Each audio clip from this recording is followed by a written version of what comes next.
What is up, old souls? This is Reed from Everyman Vintage, and you know conversations like that were happening all across the United States around about 1959. Rock and roll was sweeping the nation. Kids were complaining everywhere that they didn't want to take piano lessons anymore, that they wanted to play guitar.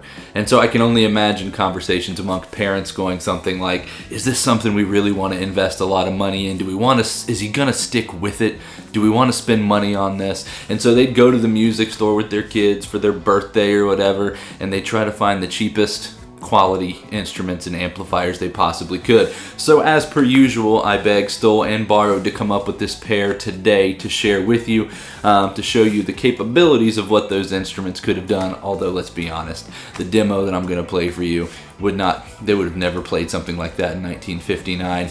But that's really not the point of this video. It's to show you what those student quality instruments could have gotten you in that time. So first off, if you would have went into a music store that sold Gibson guitars, this is about the cheapest electric guitar you were going to find. This is a 1959 Gibson Melody Maker, 3/4 size, so it's a short scale, little tiny guitar. It's got one single coil pickup in the bridge position. Doesn't get any more simple than a pick guard that's loaded with a one pickup, a volume, and a tone knob. It's a little slab mahogany body with set mahogany neck, and long story short, it is a little tone rock and roll machine.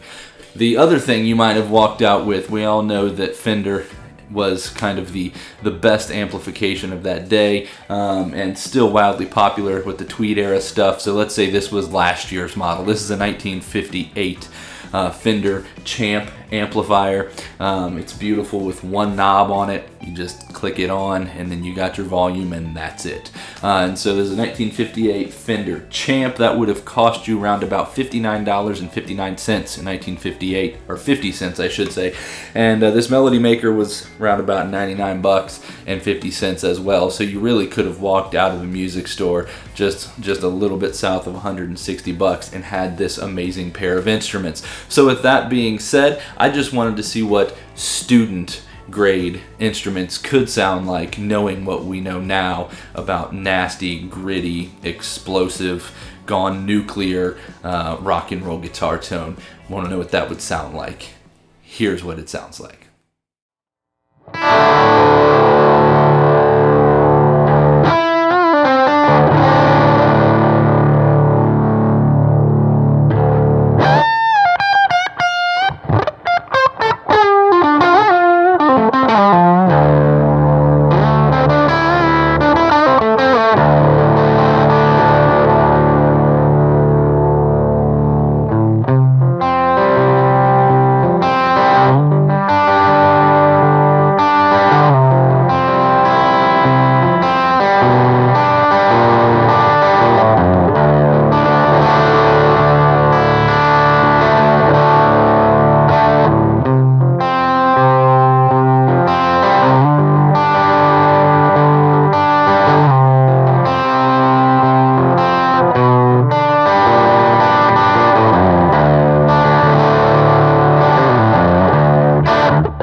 Well, there you have it. That is what is capable with a 1959 Gibson Melody Maker 3/4 size guitar and the 1958 Fender Champ amplifier. Remember, you could have walked out of the store with both of these for $159, and that continues to blow my mind. Now, we know that in 1959, that's not the kind of guitar tone people were going, but to me, it's just crazy fun to plug into these things, make this amp go nuclear, and kind of show where rock and roll guitar tone was headed. So I hope you've enjoyed this video. If you have, make sure you subscribe, make sure you hit the bell button, make sure you're notified of when new videos come out, because I'm always making tons of really cool vintage guitar and vintage instrument oriented videos for your viewing pleasure. So thanks, I appreciate you tuning in. I'm Reed from Everyman Vintage, and we'll see you next time.